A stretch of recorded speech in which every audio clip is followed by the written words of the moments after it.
Welcome to the BrewKnowledge Podcast, brought to you by Brewlogix.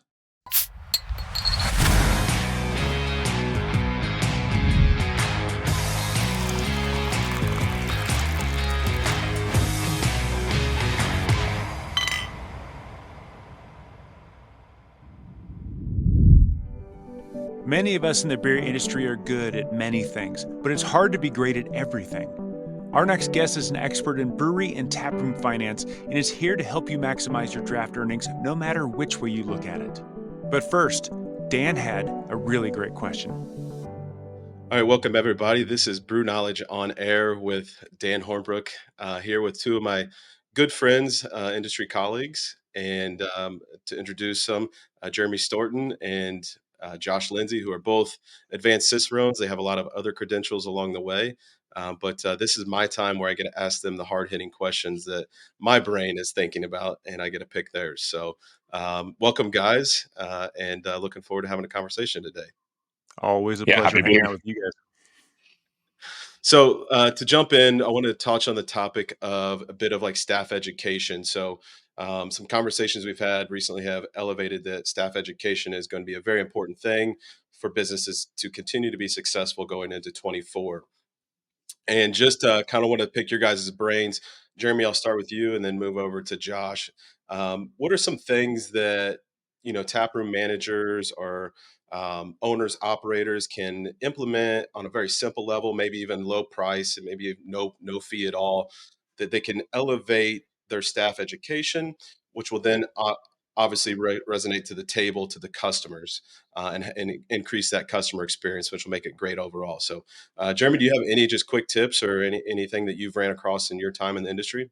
Yeah, I from personal experience, I think there's some great things that managers and owners can train their staff, and one is sales training, and two is product training, and those are real simple. And sales training just sounds, a lot of people are hearing this and this sounds icky. And think of, I always thought of myself not as a quote unquote sleazy salesman, but I thought of myself as a talesman, if that makes sense, where your job is to, as a salesperson, as a server, as a bartender, as an on-premise floor leader, or off-premise market, whatever, where I'm going with that. I think the thing is you're responsible for educating the consumer on the products you have available and giving them the opportunity to create an experience. And if we're at a bar or restaurant, that's not being that order taker. I call it, you can be the gopher or the guide. Anyone can be the gopher. Anyone can take the order and deliver it and hey, I did my job. The guide takes ownership. This is my table. These are my guests. This is my house. We're going to take them on experience. The way you do that is you give them some sales skills and you understand the product. You understand your food menu. You understand your beer list. You understand the pairings. You've talked about this. You've experienced them yourself, and you're sharing. It's the reason why we go out to a new place and we think, I don't know what to order. And you ask the server, hey, what do you like to eat? That's because they have the experience. If you're a server, bartender, whatever, lean on that experience. You're the guide. This is your house. These are your guests. That's what you need to do. Yeah, to lean into that, Josh, like, do you have any table side selling tips or, just how does that staff become a guide instead of gopher to what Jeremy's speaking to?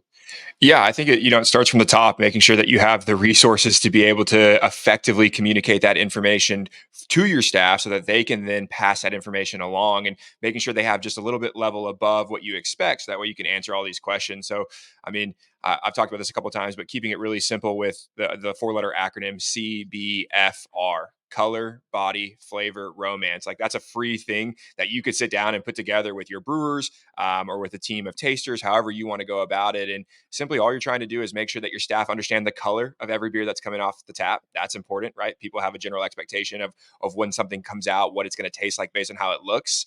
Understanding the body, is it going to be a big, thick, creamy stout? Is it going to be a real thin, effervescent Pilsner? Like, that also helps to the experience. And then I think echoing on what Jeremy said, having that knowledge to say, okay, well, how are those going to interact with some potential food things that can come into play? flavor is a big thing. Everybody wants to know, what does something taste like? And then I think the one that's usually a kicker for people when they hear that is the romance. People are coming to your establishment to have a guided experience. So like, what are those fun facts? Why is that beer named, whatever it may be? What's the story behind that? Where was the inspiration of the beer? What are some cool statistics about it? Give people those fun facts that next time they see that beer on the shelf or they're enjoying that beer with their friends, they can say, hey, did you know this beer was named after the brewmaster's dog or something like that? Like those are the things that people think are cool. And I think always remember that beer is fun. It's meant to be fun. Like, it doesn't need to be this stuffy environment. So making sure that, yeah, you have some technical knowledge and you have a general idea of what you're talking about, but like, if you have a passionate staff that has the information they need, all of that will translate through. But again, it starts at the top and making sure that those resources are available to the staff. So, there's a little bit of upfront time in building that. And then the last thing I'll say on that is, I never faulted anybody for not memorizing that stuff. I don't want to come across, it's like, here's your script. You've got to kind of spit this out just like I do it. No, I always tell people, like, this is the general guideline that we've created, but make it your own. If you have a flavor note that is unique to you, like, as long as it's within the bounds of what people can expect, like, that's totally fair. If you want to throw a little flair on something, feel free to do that. But kind of starting at the top, making sure that information is available, and then passing it along so that way it can move through from staff to consumer. Totally. And one thing that to touch on that is, I am that person that wants to be guided when I go to places. I just got back from vacation and I'm in these different places. I want to be on a different experience when I go to these places. So definitely offering that guide mentality, I think, is super interesting. But the resources, it doesn't have to be a lot, right? So take that extra 5 minutes when you get a beer in. I think the CBFR creates a very minimal but most impactful opportunity to get your staff to be able to really maybe soak up some of that information and be able to remember it to then pass it on to those customers. And one of the conversations that we just had with Chris Farmand was talking about challenging your staff to sell not just one pint, but selling to that second and third pint. So really, offering up a bit of a challenge, but giving them the tools to really make that second and third sale of a pint to increase that bottom line for the tap rooms is something that I think that is easy for everybody at the table. But it also increases the experience, increases the the tab size. Obviously, tip size comes with that most of the time. So yeah, great points here, gentlemen. And this is what's on my mind. It's what's been brewing on my mind. So thank you for answering a few questions. Right on. Catch you next time. Yeah. Cheers. The Brewlogix craft beverage community drives on-premise profitability through our unified technology platforms. Go to brewlogix.com to get started. And now, our interview with Chris Farmand, founder of Small Batch Standard. Well, hey everyone, this is the first episode of the BrewKnowledge Podcast brought to you by Brewlogix. This is really designed for people who are running their tap rooms, their restaurants, their bars, or the breweries to do a better job, and who couldn't use a better knowledge to do a better job out there. One of my dear friends in the beer business, Chris Farmand, he's a guy who I laugh. I mentioned this to Dan before we started rolling, Chris, that he's a CPA. He's great with numbers, but he also has a personality, and he's funny, and he's a good writer. And you're a guy who's in it and knows it and can teach it, and you have your own podcast, and we'll make sure you share all that stuff too. But you're you're a CPA, you have your MBA, you're a founder of the Small Batch Standard out in Florida. I say you're an author. Is to my knowledge, you don't have any books, but you write this incredible newsletter full of just nuggets of gold every time. You have your own podcast. You're a speaker, and you were also a guest on my Good Beer Matters podcast. And one of the things that impressed me is, during the downturn of COVID, you stared, you looked me right in the eye, said it on air, and you said that all of your clients were doing just fine due to COVID because of your advice, your strategy, and everything else, right? Yeah, I'd agree with that. Yeah. So did I leave anything out that's essential to let people know who you are? No, that was one of the better introductions I've ever had. So thank you, Jeremy. Well, great. You can hire me to all your parties, and we'll make you sound like the man, which, it's easy. Yeah. So let's talk about tap rooms. Let's talk about what taproom owners, managers need to know to understand how to run their tap room, how to minimize loss, how to maximize gain, and create that win-win-win scenario. Sure. Right, Yep. Dan, take it away. Yeah, so it's kind of just to piggyback off of the COVID. I think right now the economy's in a special place, and as tap rooms are, some are opening, some are having some hard times. What are some of the things that from a tap room, from a draft perspective, like what should people start looking at, or what do you think people should be kind of identifying of like maybe we need to make some changes, or maybe we need to start looking at this a little deeper as we go into some of these tougher times, that's going on in the economy right now. Yeah. Thank you both for having me on the show. And I'll start by saying that for the past year, I've been waving this flag that retailer tap rooms is the future for craft. Uh, I don't see another path forward, um, given the difficulties in wholesale, given the what's happening in the market. So it's important to know that you need to establish a very strong retail game when it comes to your alcohol beverage business, right?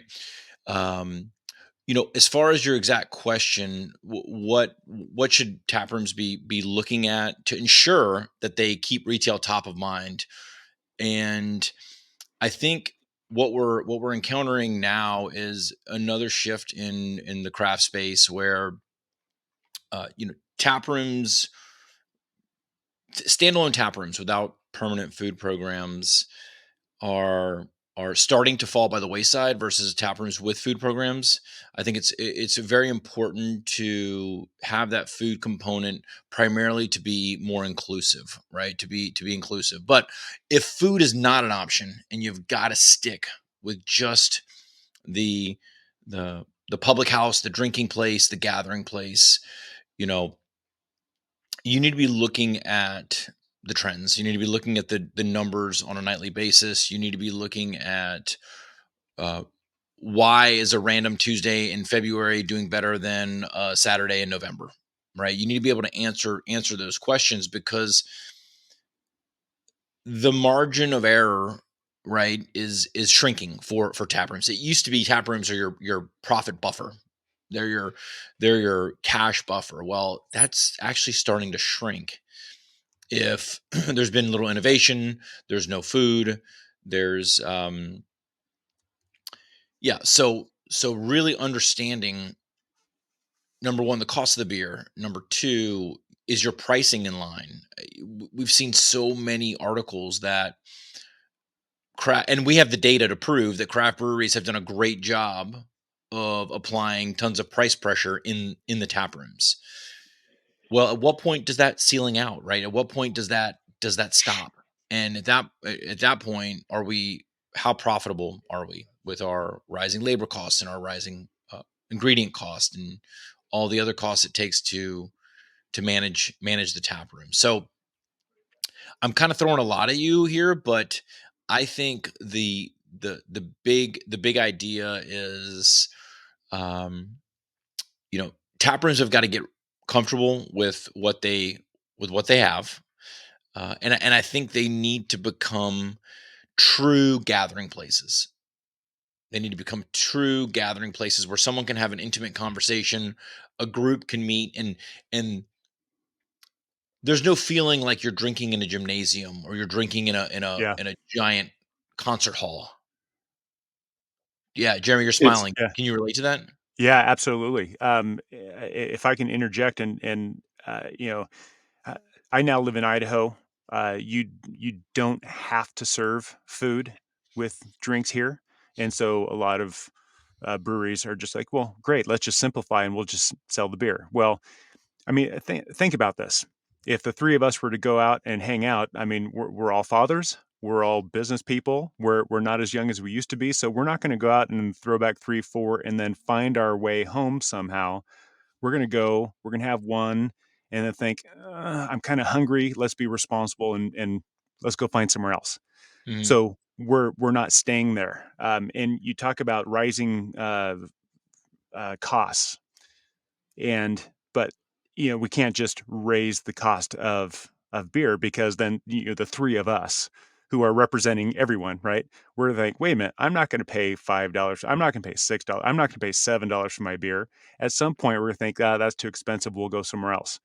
So how do tap rooms find other ways to keep us there, to spend more money? And I think what you're saying is important, Chris, is if I'm a taproom owner manager, I may not make a better margin by selling a burger and some fries, but I'm going to keep the three of us there longer to drink more, where those margins are going to increase. Are those necessarily lost leaders, or how do the finances all work out in total when you look at that scenario? Yeah, so certainly a food program is not to be designed as a loss leader. The margins are thinner, but every menu has high profit margin items, and every menu has medial margin profit margin items. And I've back in the day before COVID and before everyone knew how important it was to have food, you had a lot of brew pubs that entered. You had a lot of breweries that brought in a food program and led with the fact that, oh, our beer is so profitable, we don't care about the kitchen labor, we don't care about the kitchen food costs, we don't care about this, that, and it sunk the whole business. So it's super critical to understand that profitability within your food program and ensure that it's profitable. It's got to make some money. Can't give it away, right? But you're Yeah. exactly right in saying that it's going to have the continuation effect of keeping people there for the evening, for the occasion, Yeah. versus a beer and then we got to move on. Yeah. It's interesting when it comes to food. It does seem to be kind of the shining light right now, like brew pubs or tap rooms that offer great food, or even a restaurant that has a great tap program. Um, it seems to be the trend right now, the growth opportunity within the industry, right? Mhm. And with that being said, like food is there. When it comes to other, it seems like draft used to be kind of like your profit, your buffer, right? Your draft program. That's where you can really make a lot of your dollars. Do you still see that as true, like kind of your profit builder in a taproom environment? Is that draft program, or are you seeing less profit come from that? People are trying to take more margins out of that right now with maybe some of these price increases that you're speaking of. Uh, Draft is your number one moneymaker in the tap room, without a doubt, right? And so when we're talking to customers, we always recommend not just one pour size, but multiple pour sizes per style, because in actuality, the smaller the pour size, the more profitable is the transaction. Um, Draft has seen a small cut in profit, right? I mean, back in 2012, a pint of beer, I don't care if you were making a triple IPA or a lager, it cost the brewery 50 to 60 cents to make that beer, the liquid, and you were selling it for 5. Of course, costs have come up, labor has come up, items have That's come why up. So, we were high-fiving each other all through the aughts and the teens. right. It's like we were growing money. Everyone was smiling at that time, right? Yeah. You remember, everyone was smiling. Money was, couldn't make the beer fast enough for taproom or even wholesale. But the point here is if even if we're at $1 or $1.10 a pint, right, and you've made the adjustments to, if I see a $5 pint today, I just shake my head, right? We're 6.50, 7, 8 on the West Coast, 9 on the West Coast. So without a doubt, prices, and this goes back to the whole pricing pressure. So where you could sell packaged beer in your tap room, right? You can sell cans and stuff. The consumer has it burned in their brain. They're going to pay $9.99 a 6-pack. They're going to pay $10.99 for a 4-pack. They're going to pay or $12.99 for a 4-pack, or whatever it may be. That pint, you can you can do some creative things with your draft program and your tap room, and it is extremely profitable. Well, It's what are some of the interesting, creative, successful ways that people that either clients of yours or just examples that where people have like, okay, we're not going to necessarily charge more for a pint because there's a diminishing return socially with that because I'm not going to pay $9 for a pint unless I'm at the airport and where that's expected, right? Right. But I don't want to pay airport prices at my local. What works? What's working out there that you're aware of? Yeah. So what I think is working right now, as I mentioned before, different pour sizes. I actually one of our biggest recommendations is to do away with flights and offer every option in a half pour or a 5 ounce. Make the 5 ounce or 4 ounce pour a standard option. And number one, it's going to be your most profitable pour. Number two, it's going to give that customer the control, the freedom to choose what they want and take it from there. We're also seeing tap rooms do a lot with events and get creative on event packages with beer. So those are the biggest things I can think of right now while selling. Uh, when considering the beer program in a tap room, of course, people are taking advantage of merchandise. They're taking advantage of I said events, but those are really the big things, right? Is yeah. just understanding what the customer wants and then going from there. Yeah. What's you talk about kind of the customer facing method of maybe increasing some of those profits from like a inventory standpoint, where controlling those inventory levels, making sure you got great beer, fresh beer, all those things. Is that are people really like it used to be? Your distributor came to you and they'd say, "Hey, we got this keg deal," and you know that you'll go through it eventually. But I think the customer experience level has came up over the years, where now the demand and the expectation is, I want fresh beer. I expect to maybe pay a little premium for that fresh beer too.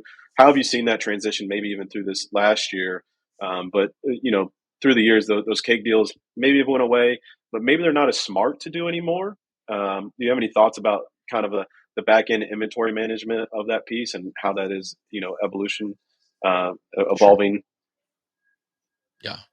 Yeah. So I've always said that drinking it at the source is going to be the freshest. It's going to be the most flavorful. It's going to be the full experience drinking, on site at a brewery tap room. Now, your question, it's talking about a brewery selling kegs to that wholesale or bringing in outside kegs.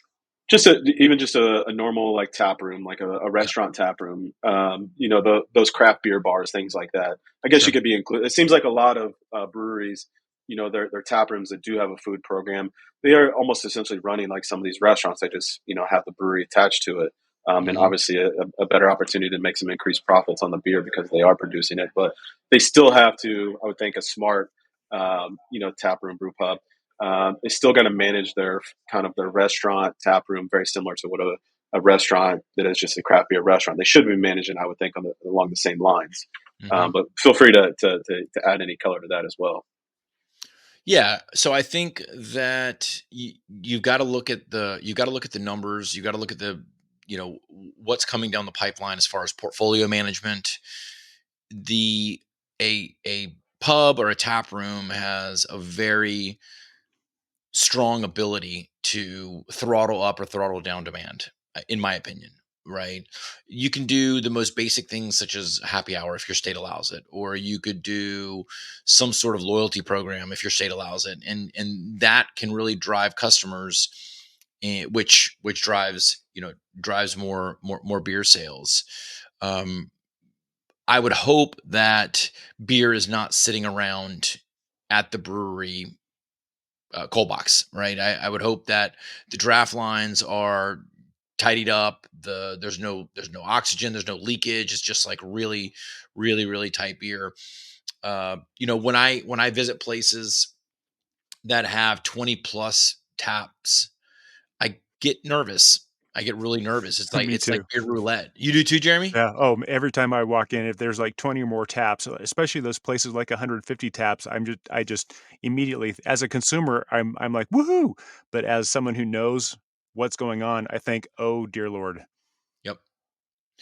So I get real nervous with that, but I believe that every brewery should know how many pours they're getting out of each keg. I believe every brewery should know their cost of the raw materials and packaging, so you can then compare it to the revenue numbers. Uh, we're at an But inflection point now where there's no excuse not to run a brewery like a very strict business. It's no longer a hobby. It's no longer fun and games. We're at a point now where you got to know your stuff if you're going to make it. when you just spoke of when you walk in, like 20 tap starts making you a little nervous, right?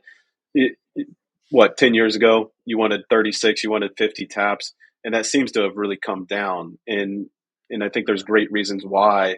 More control, more oversight. I don't think you're really getting more profit by increasing your tap handles. But like, from that front, let's just say you have 20 taps, and how are people understanding their ordering? Let's just say we're not a brewery. Let's say we're just a craft beer bar.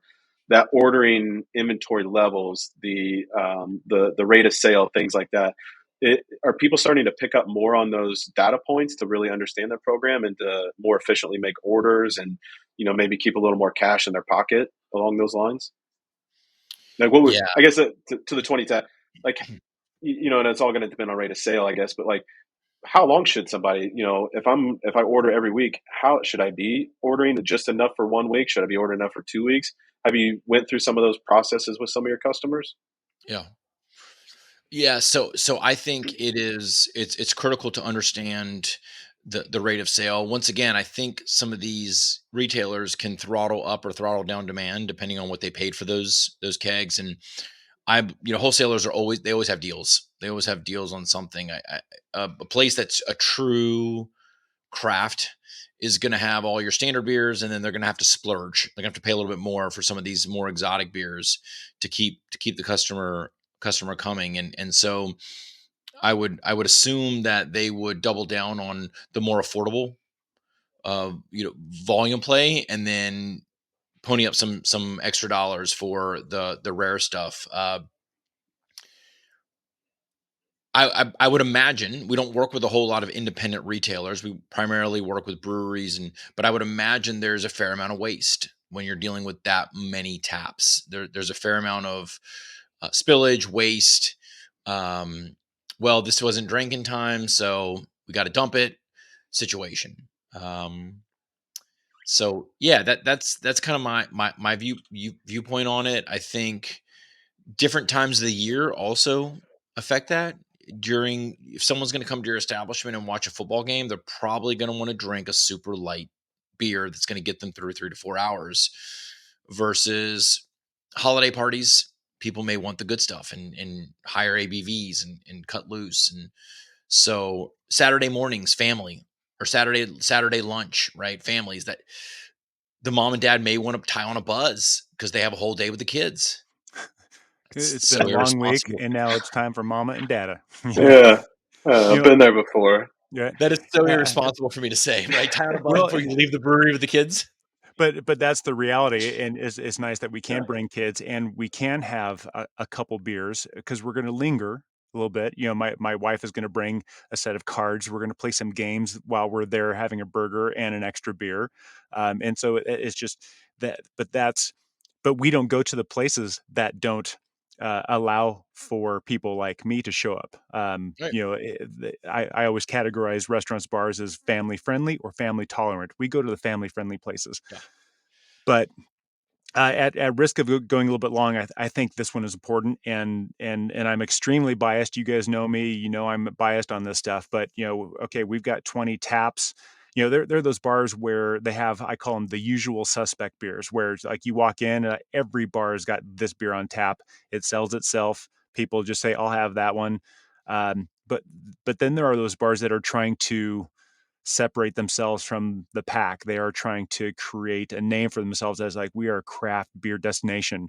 They want like the likes of the three of us to show up and look through the menu and go, ooh, that's interesting. Let's try that, but they're going to have some beers that are a little bit esoteric, that don't sell themselves, that the average beer drinker is going to walk in and say, what the hell is that?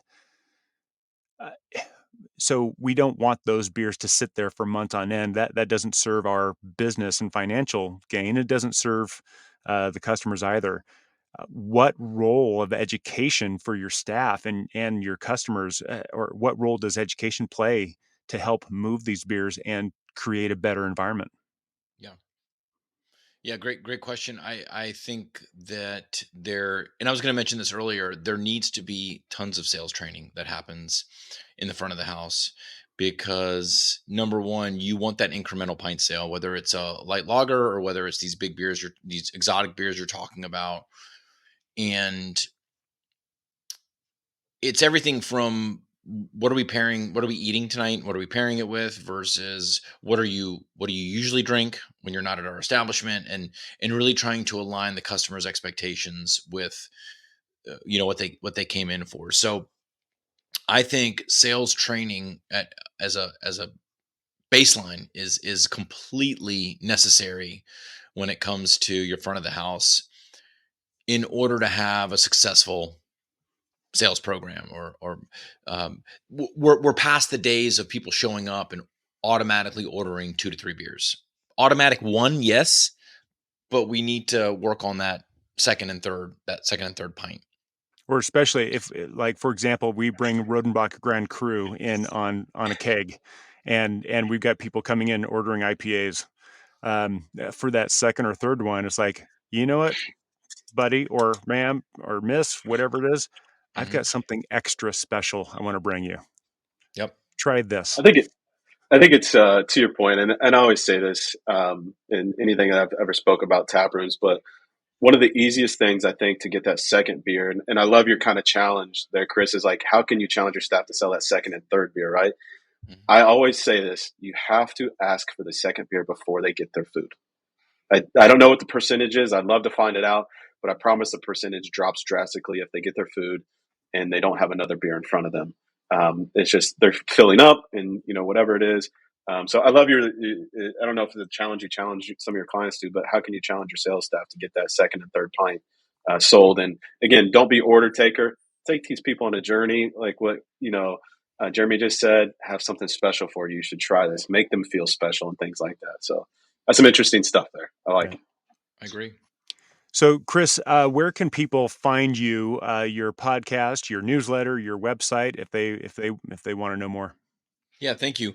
So our website is sbstandard.com. It's small batch standard, but sbstandard.com. And the podcast that we put out is called the True Craft Podcast. It's gone through a couple different iterations, but I'm really digging this last launch of it. I'm digging the last launch, and it's we're finding out we're not so interested in the story of the brewery. We're interested in the story of the person behind the brewery this go around. And it's been really fun to produce and record this season. So True Craft Podcast, on anywhere you can find your podcast, all the regular players have it. And that's really it. We're not that heavy on social. So SB Standard or True Craft Podcast. Awesome. Chris, it's always a pleasure hanging out with you and talking to you and picking your brain, especially. So I just appreciate you coming on to this podcast and sharing your extreme wealth of knowledge with those who need it the most. Anytime, Jeremy. I'm happy to join. The advice on the show is obviously not a one-size-fits-all solution. The goal is to provide ideas that will either work for you or stimulate other ideas on how you can improve your business. We hope these conversations were helpful, but please let us know what works well for you. Until next time, cheers.